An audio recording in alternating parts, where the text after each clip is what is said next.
Hello tout le monde. Non, c'est nul. Je sais pas faire de trucs genre. Salut. Est-ce que c'est gênant? Hello tout le monde, ce soir on est en contre-soirée avec notre ambassadeur Cyrus. Salut tout le monde. Salut. Ça va? Ça va et Tu vas toi? bien mec? Ça va très bien, ouais. Très T'as bien. quoi dans ton verre? Beaucoup de vide. Beaucoup de vide. Moi aussi. Et je l'adore. Comment ça va?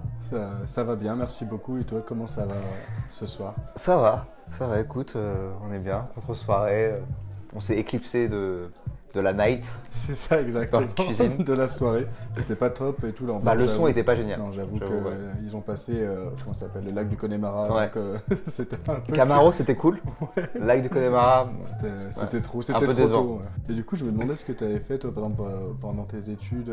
Tu as fait une prépa, ce qu'on m'a dit, c'est ça? Ouais, j'ai fait une prépa ECS. Une prépa. Donc, je crois que c'est économie commerciale et scientifique. C'est en gros les prépas HEC, tu vois, genre ça prépare aux grandes écoles de commerce. Ok, d'accord. C'était très intense. Ok, ouais. Au niveau de la charge de travail, ouais. De la pression. Ouais, c'est beaucoup de pression et tout. Bah, le fait que tu as un concours à la fin, c'est vraiment...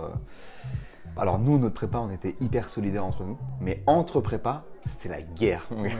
Et on avait... Entre sections et tout. Ouais, entre les autres écoles en fait. Genre c'était la guerre et je me souviens... Dans Full Metal Jacket, t'as cette scène où t'as un des lieutenants de l'armée, tu vois, qui arrive, qui réveille tous les soldats et tout, et qui leur fait des cris, tu vois, genre « Ceci est mon fusil » et tout le monde répète « Ceci est mon fusil », tu vois. Pray! This is my rifle. There are many like it, but this one is mine. Et nous, on allait au concours, on faisait comme ça, on faisait « Ceci est mon cerveau !» Et on reprenait la scène de Full Metal Jacket, mais juste avec genre mode notre cerveau, et on est là pour la prépa et pour se battre et tout. Donc il y avait vraiment un truc guerrier, tu vois. Et c'était trop drôle. Tu vois. Et là, du coup, après le concours, tu as réussi le concours la première année. J'ai fait une école de commerce à Bordeaux, et là c'est une autre ambiance quoi, par rapport à la prépa. Vraiment, c'est totalement différent. Ah là, on rigole pas. Non mais on va dire que t'es moins stimulé peut-être, intellectuellement, tu vois ce que je veux dire? Les cours sont moins, on va dire, denses que la prépa, quoi. Et du coup, parfois, ça peut être un piège aussi. Tu fais une prépa de 2 ans qui est hyper intense, et puis après, en école de commerce, tu arrives en école, et tu dis en fait, c'est beaucoup plus chill qu'en prépa, et du coup, tu peux plus facilement te laisser aller. Exactement, ouais. Ouais, c'est un peu ce qui s'est passé. Alors, pendant que j'étais en école, vu que justement ça me manquait, tu vois, cette stimulation intellectuelle, c'est là où j'ai commencé à faire des vidéos sur YouTube. Ok, d'accord. Je me suis dit, vas-y, je vais me remettre à la philo, de mon côté. Et en fait, à un moment, je me suis dit, vas-y, ça peut être marrant d'en faire des vidéos sur YouTube, tu vois. Et à l'époque, je connaissais juste Norman, Cyprien, Mister V et Antoine Daniel, je crois. Ouais, c'était les tout premiers. Ouais, c'était vraiment les tout premiers, tu vois, en gros. Enfin, c'était la première génération. Et je voyais ça de loin et j'étais en mode, putain, ce serait gaulerie, un gars qui fait des podcasts, mais au lieu de parler de ping-pong, il parle de Kant, tu vois. Ça me ferait trop marrer, tu vois. Donc j'ai fait ça et j'ai pas arrêté. Mais du coup, effectivement, ça me fait penser à une question. Tout à l'heure, tu parlais de prépa et moi, j'avais des potes qui étaient en prépa. Et niveau, parfois, ils me disaient que c'était hyper compliqué mentalement. Et toi, comment ça se passait ta santé mentale à cette époque en prépa et après en école de commerce? On sait en plus que les prépas, c'est souvent réputé pour toute cette pression-là, tous ces aspects compliqués. Toi, ça se passait comment? Bah déjà, je pense qu'à l'époque, je savais à peine ce que c'était une santé mentale. Tu vois ce que je veux dire? Genre, on était en 2008. Entre 2008 et 2010. Mais tu vois, genre on en parlait beaucoup moins de ces trucs-là. Donc je pense que je me posais moins la question. Et je pense aussi qu'avec le recul, je garde que le positif de cette période, tu vois. Ok, d'accord. Parce qu'il y avait les potes, parce que c'était les premières périodes de ma vie où je m'émancipais un peu de ma famille, tu vois. Je suis allé à l'internat et tout. Une des raisons pour lesquelles c'est dur, je trouve, l'ère dans laquelle on vit, tu vois, l'époque dans laquelle on vit. 2023. Ouais, 2023. C'est quand même qu'on a le choix de beaucoup de choses, tu vois, et de plus en plus. C'est-à-dire que, dis-toi, à une époque, on n'avait même pas le choix de la personne avec qui on allait se marier, tu vois. T'as plein de choix, et tu peux te construire de plein de façons différentes, qui peuvent du coup te poser des questions et te mettre dans des situations où t'es en mode, est-ce que je me trompe pas? Est-ce que je fais le bon truc? Mais je pourrais faire ça, mais je pourrais faire autre chose. Et donc tout ça fait que je trouve ça plus compliqué pour ta santé mentale presque, tu vois, qu'à une époque où c'était en mode, toi t'es ça, ton métier ça va être ça parce que ton père faisait ça. Tu vas te marier avec telle personne parce que vous êtes dans ce coin-là et qu'en fait nos deux familles elles doivent s'unir. Et basta, tu vois, c'est tout. Tu vois. Et là, il n'y a pas de santé mentale, entre guillemets, qui se posait parce que tu vivais peut-être mal, mais en tout cas, tu étais en mode, c'est comme ça. Et je vais pas remettre le truc en question, tu vois. Aujourd'hui, on remet tellement de choses en question et on déconstruit tellement de choses que la question de santé mentale, elle a jamais eu autant de sens que maintenant, je trouve, tu vois, quelque part. Donc en prépa, je me la posais moi, en tout cas. Et tu penses qu'il y a d'autres facteurs, d'autres choses qui font qu'on parle de santé mentale plus aujourd'hui qu'auparavant? Déjà, il y a le contexte...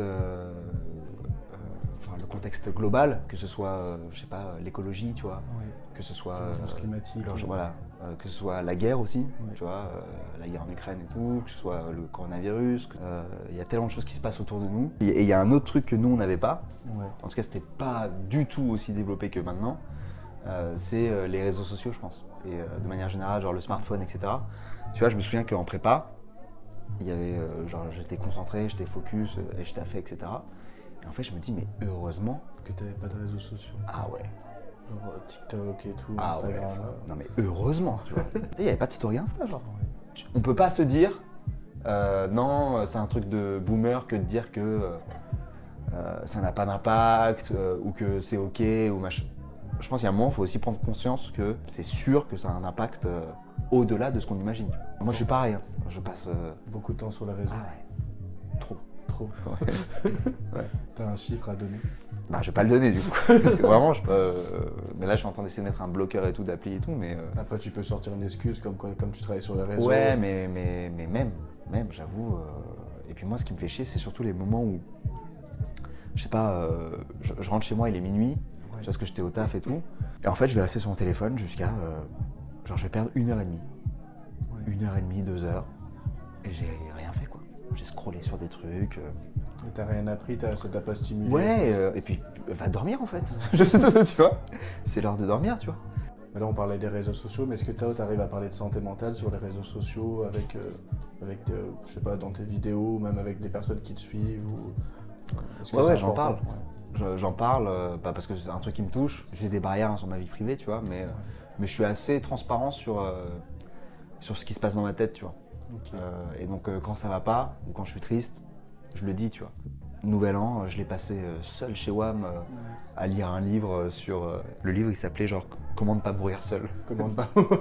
C'est sympa. C'était pile le bon. Très bon livre, très très bon livre. J'en parle et je le partage sans culpabilité et sans avoir honte, tu vois. Et il y a plein de gens, tu vois, qui m'ont répondu, qui m'ont dit franchement, moi je suis seul aussi et c'est cool de voir ça. Et en fait... il y a une personne qui m'a dit un truc qui m'a touché, elle m'a dit, parce que du coup j'ai fait des sondages, genre est-ce que vous êtes solo, etc. machin. Donc il y a plein de gens en fait qui étaient seuls chez eux. Tu vois. Et elle m'a dit, bah en fait, je sens une sorte de fil invisible entre nous tous, qui sommes seuls chez nous là, à avoir vu cette story et tout. Et pour ça, merci, tu vois. Okay. Donc je trouve ça cool d'en parler et tout, parce qu'en fait tu te rends compte que c'est une réalité que vivent plein de gens. Là c'était un exemple. Et d'ailleurs même aussi, est-ce que tu arrives à parler avec ta famille, tes potes de santé mentale, de comment tu te sens? Alors j'avoue, ma famille pas trop, c'est pas trop le sujet, tu vois. C'est un peu tabou et tout. Je sais pas si c'est tabou, on n'a pas cette relation-là. Tu vois, ils vont pas m'aider là-dessus. Ils sont très pudiques des émotions. Même s'ils voudraient m'aider, tu vois, c'est pas là-dessus que je les attends, tu vois. Okay. J'ai certains potes, certains potes de ouf. Sinon, il y a le psy. Très pratique. C'est une bonne ressource. Très bonne ressource. Je connaissais pas et tout. Non, vraiment très bien, je te conseille. Ça aide et tout. La communauté, effectivement, quand j'en parle, des fois ça me décharge un peu d'un truc, mais c'est jamais pareil. Et puis je peux pas vraiment dire les choses telles que je le pense, tu vois. Je suis obligé de prendre des pincettes, etc. On reste en public, ça reste Internet. Tu vois, je peux pas tout dire, je peux pas tout montrer, je peux pas, tu vois. Donc non, il n'y a rien qui remplace, je trouve, de bons potes bienveillants et qui sont dans l'écoute, etc. Et une personne qui est professionnelle, tu vois, un ou une thérapeute, quoi. Du coup, toi, actuellement, tu as un suivi, une thérapie? Ouais, ça fait longtemps. J'ai dû commencer il y a 3 ans, etc. Okay. C'est un psy. Il m'a dit un truc, il m'a fait... la dernière fois, il m'a dit... je dis, ouais, je sais pas, ça va bof, quoi. Et il m'a dit... mais ça te va que ça aille bof ou ça te fait chier, enfin genre ça va pas que ça aille bof?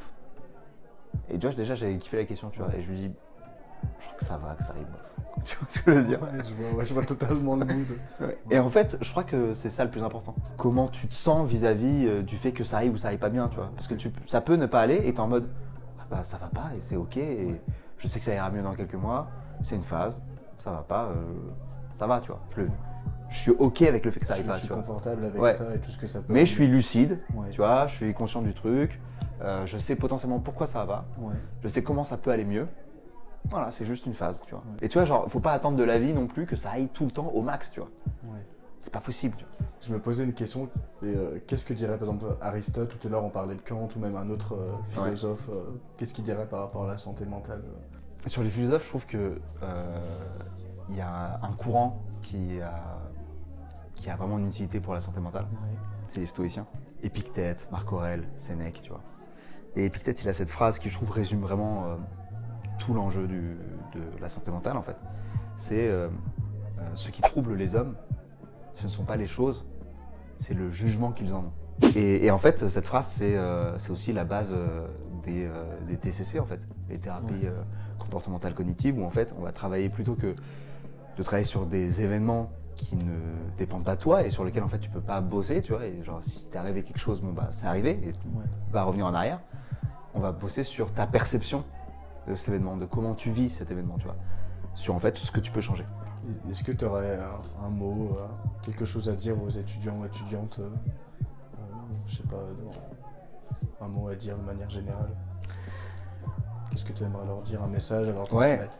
Bah franchement, je trouve le message le plus important, et ça je le dis parce que j'ai 32 ans et parce que j'ai été étudiant, c'est vraiment que genre c'est un passage, quoi. Quand vous vieillirez, vous vous rendrez compte à quel point c'est juste une phase dans votre vie, et peut-être qu'aujourd'hui c'est de la merde, mais ça définit pas le reste de votre vie, quoi. Juste à 32 ans, alors qu'il me reste beaucoup de choses à vivre, je l'espère. On touche les voix. J'ai l'impression d'avoir vécu déjà plusieurs vies, tu vois. Et en fait, être étudiant, c'est l'une d'elles. Et la situation dans laquelle vous êtes, si elle vous apporte du mal, si elle vous gêne, si elle vous saoule, si elle vous fait souffrir, c'est une situation qui va changer. Et en fait, d'une certaine manière, il faut faire confiance à la vie, tu vois. Il y a un peu ce truc-là. Et si on fait ça, a priori, ça se passe bien. Bah, merci beaucoup. Bah, je t'en prie. C'était très beau comme discours et comme je t'en prie. Je crois qu'il y a Camaro qui joue là. Il y a Camaro qui joue, donc ça veut dire qu'il faut qu'on y aille, c'est ça? On va devoir y retourner. C'est parti alors.